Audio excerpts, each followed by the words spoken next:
Hola hermanos, el día de hoy 14 de diciembre del 2023, vamos, es jueves de la segunda semana del tiempo del Adviento, solo que hoy tenemos otra memoria obligatoria preciosa, la de uno de mis santos preferidos.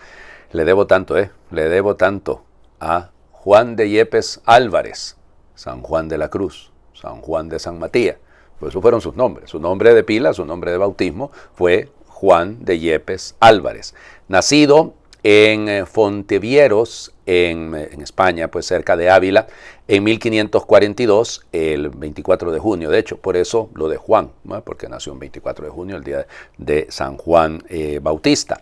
Y entonces, fíjense, su papá va a morir el año siguiente, lamentablemente. Tuvo dos hermanos, Francisco y Luis. Y su madre pues va a tener que cargar con ellos. Fíjense que ellos lo que hacían eran expertos en hacer lo que diríamos como las chalinas que utilizaban sobre todo mucho en la antigüedad las mujeres. En la antigüedad, vamos, hace algunos años todavía hay algunas que siguen llegando a misa con chalinas.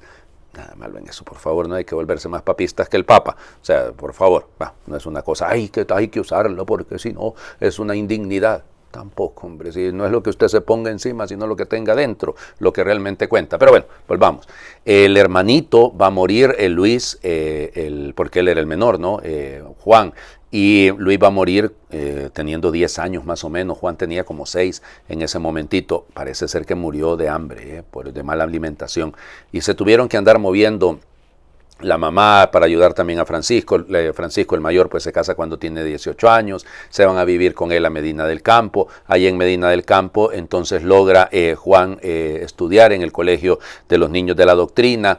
Estando ahí tiene que aprender algún oficio, pero era muy malo para los asuntos manuales. Termina de sacristán entonces en el hospital. Ahí en el hospital, y fíjense lo que se trataba era la sífilis, pero a él notan que es muy bueno. Las monjas también le tienen mucho cariño y pues entonces logra ser el sacristán ahí, y de hecho lo querían nombrar a él como capellán en ese lugar más adelante. Logra entrar con los jesuitas que habían fundado un colegio ahí, y entonces ya les digo, ese colegio había sido, entonces a los 17 años está con los jesuitas, empieza a realizar estudios de diferentes cosas, y bueno, ya les digo, en el hospital querían a él tenerlo como capellán, pero él lo que quería es ser sencillamente un monje, ¿no? Y entra con la orden de los carmelitas en el convento de Santa Ana, ahí en Medina del Campo. A ver si logro explicar este problema con lo de los carmelitas, ok. Ha habido una reforma que se hizo en el siglo XV, que esa reforma lamentablemente relajó un poco las costumbres en los conventos, en los monasterios de los carmelitas. Y lo que va a hacer de hecho Santa Teresa de Ávila es volver a la regla original, la regla del siglo XIII, que es la regla que se conoce como la regla de San Alberto. Y entonces eso es todo lo que está detrás. Ellos lo que quieren es, porque era un poco, llamémosle, era bastante, más bien no un poco, bastante relajado lo que estaban viviendo los carmelitas. Pero bueno, entra ahí en el convento en Medina del Campo con los carmelitas, se pone el nombre de Juan de San Matías. Hace algunos estudios en Salamanca durante 3 años, incluso llega a ser llamémosle el coordinador de la casa donde ellos vivían. Acuérdense que eso se llaman colegio, pero el colegio de San Andrés era en que estaba él. Y bueno, estando ahí, pues se ordena sacerdote en 1567.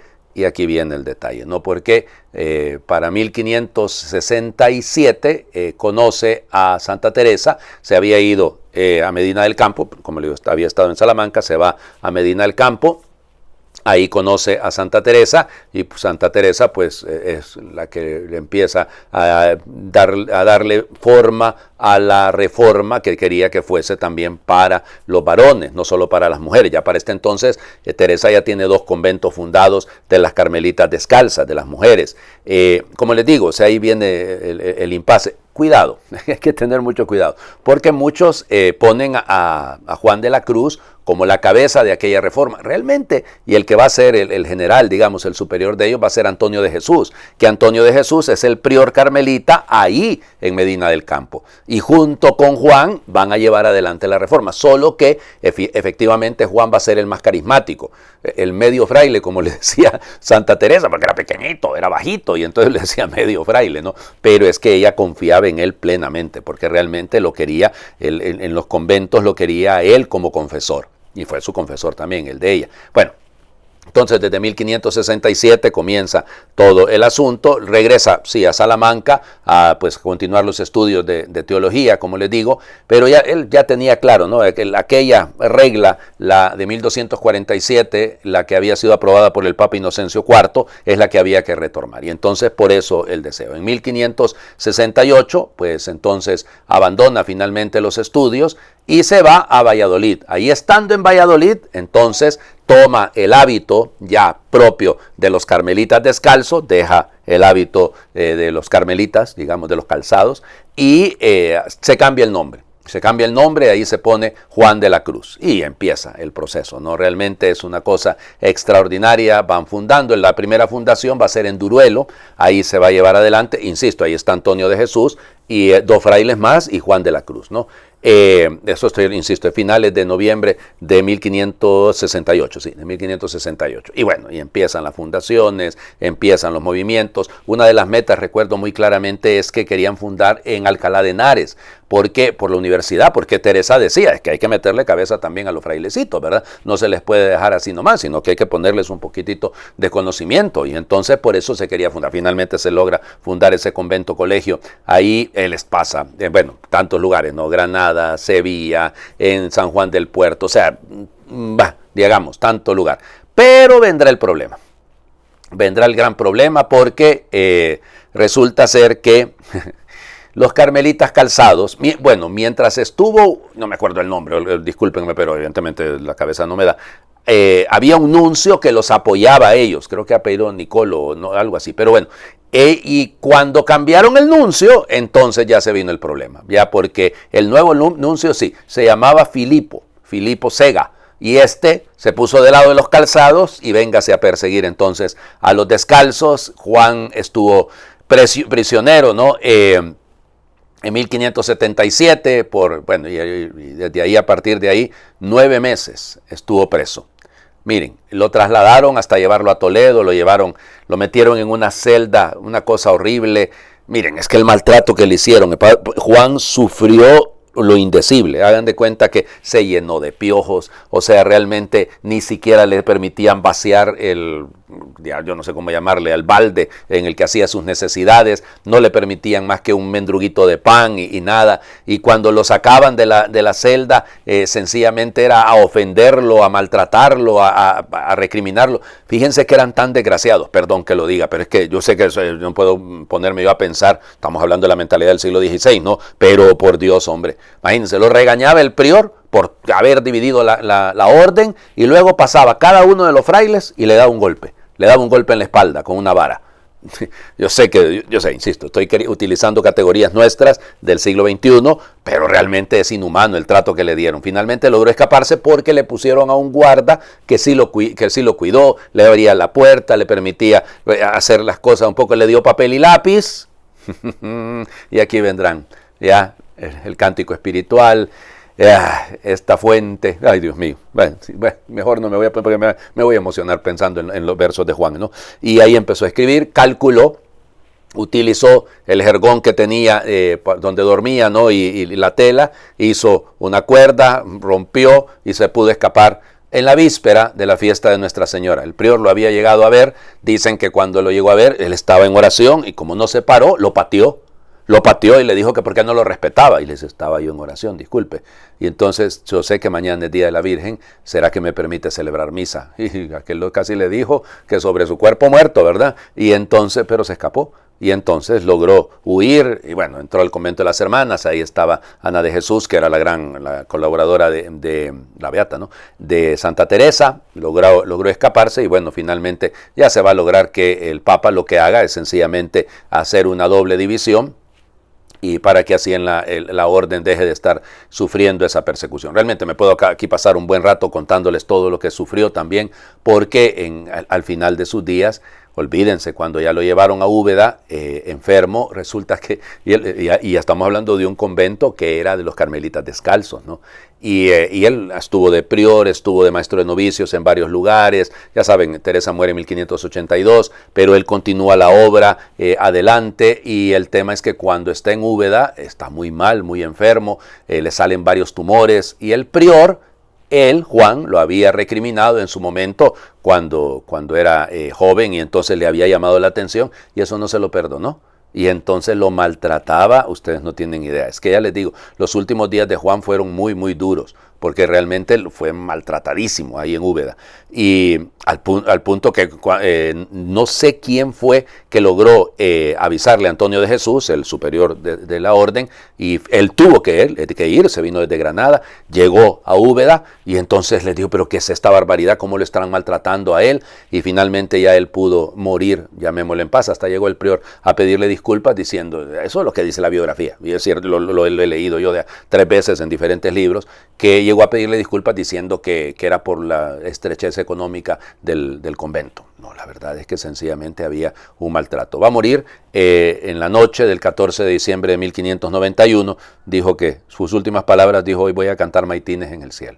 Bueno, y de ahí empiezan las peripecias de la beatificación y la canonización. No fue tan difícil, porque estaba... Ahora, la pelea, la otra pelea. Lo enterraron en Úbeda. Y entonces resulta ser que los hermanos querían que los restos estuvieran en Segovia. Y entonces se lo llevaron en la noche y lo pusieron en Segovia. Llegaron, fíjense, le fueron a reclamar al Papa. Entonces el Papa dejaron únicamente una pierna en Úbeda. Y ahí está, ahí les enseño ahora la imagen del lugar donde está. Y entonces luego... Pues entonces el Papa reclamó, y entonces le mandaron la otra pierna y un brazo. Pero el resto del cuerpo, yo sé que suena feo esto, está en Segovia. Bueno, fue beatificado en 1675 y canonizado en 1726. Y bueno, ¿qué quieren que les cuente más? Fue declarado doctor de la Iglesia, evidentemente, porque es el doctor de la Iglesia, no es cualquiera, no sus escritos.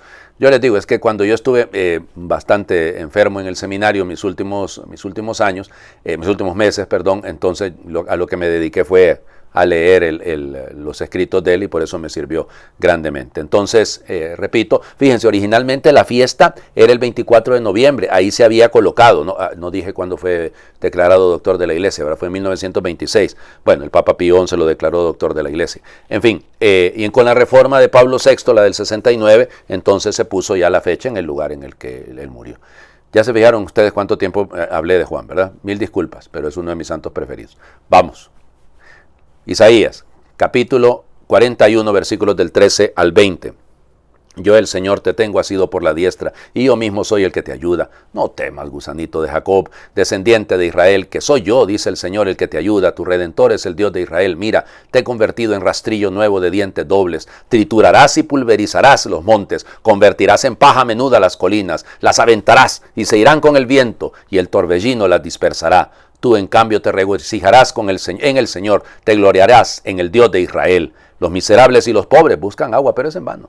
Tienen la lengua reseca por la sed, pero yo, el Señor, les daré una respuesta. Yo, el Dios de Israel, no los abandonaré. Haré que broten ríos en las cumbres áridas y fuentes en medio de los valles. Transformaré el desierto en estanque y el yermo en manantiales. Pondré en el desierto cedros, acacias, mirtos y olivos. Plantaré juncos en la estepa, cipreses, oyameles y olmos, para que todos vean y conozcan, adviertan y entiendan de una vez por todas que es la mano del Señor la que hace esto, que es el Señor de Israel quien lo crea. Palabra de Dios. Te alabamos, Señor. Madre del Señor, lo que dice Isaías. Acuérdense, Isaías, el discípulo de Isaías que escribe esto, está viviendo la experiencia del destierro y es capaz de decir que el Señor no temas, gusanito de Israel. Imagínense ustedes, aquellos que han sufrido tanto, que tienen la lengua reseca por la sed, brotarán manantiales y hará el Señor en la estepa un verdadero jardín. Realmente es esto, ¿no? Fíjense, te he convertido en rastrillo nuevo de dientes dobles. Triturarás y pulverizarás los montes. Es que es esto bello. Realmente, mírense, yo no los abandonaré. Yo les daré una respuesta. Me parece que esto es lo que necesitamos escuchar, ¿no? Cuando nos cuesta vivir nuestra fe, cuando le estamos luchando en este mundo que rechaza a Dios, poder venir y decir, estoy seguro que mi Dios no me abandona, nunca me abandonará. Pienso en Juan de la Cruz, ¿ya? Imagínense todo lo que vivió, todo lo que sufrió, pero nunca, jamás se quejó, nunca, sino que lo único que hacía era orar, orar, orar. A ver, yo no sé si yo podría hacer eso, sin duda, este tocayo mío, yo no sé si podría imitarlo en ese sentido, pero que tenemos que aprender todos a perseverar y a saber confiar. Y miren el Evangelio, Mateo 11, versículos del 11 al 15. En aquel tiempo Jesús dijo a la gente, yo les aseguro que no ha surgido entre los hijos de una mujer ninguno más grande que Juan el Bautista. Sin embargo, el más pequeño en el reino de los cielos es todavía más grande que él. Desde los días de Juan el Bautista hasta ahora el reino de los cielos exige esfuerzo y los esforzados lo conquistarán. Porque todos los profetas y la ley profetizaron hasta Juan. Y si quieren creerlo, él es Elías, el que habría de venir. El que tenga oídos, que oiga. Palabra del Señor. Gloria a ti, Señor Jesús. Miren, a partir de hoy, hasta el próximo domingo, pero el domingo también, vamos a escuchar solo de Juan el Bautista. O sea, la imagen va a ser Juan el Bautista, pues si apenas son unos cuantos días, ¿no? Acuérdense que como este año la cosa es un poco diferente, ¿no? Entonces es bello escuchar esto, ¿no? De los nacidos de mujer no hay nadie más grande que Juan el Bautista. Claro, ustedes podrían decir igual que yo, hay un nacido de mujer que es más grande que Juan el Bautista, porque resulta ser que la madre del Señor Jesús es una mujer y él es más grande que Juan. Sí, pero la imagen que está queriendo decir Jesús es porque Juan sirve como de puente, ¿no? Con él terminan los profetas del Antiguo Testamento, pero el más pequeño en el reino de los cielos, sí, porque Jesús anuncia el reino de los cielos. Y entonces, por lo tanto, se cierra aquella, no que termina la historia, sino que se cierra la historia del profetismo, en Israel, pero nace el que no es un profeta más, sino el que es el profeta, que es Cristo. Y por eso los que lo escuchan a él, los que lo siguen a él, el más pequeño, es el más grande en el reino de los cielos, porque eso es lo que nos va a enseñar el Señor Jesús. Ahora, Juan el Bautista, pues es un esforzado, y de los esforzados son los que alcanzan el reino.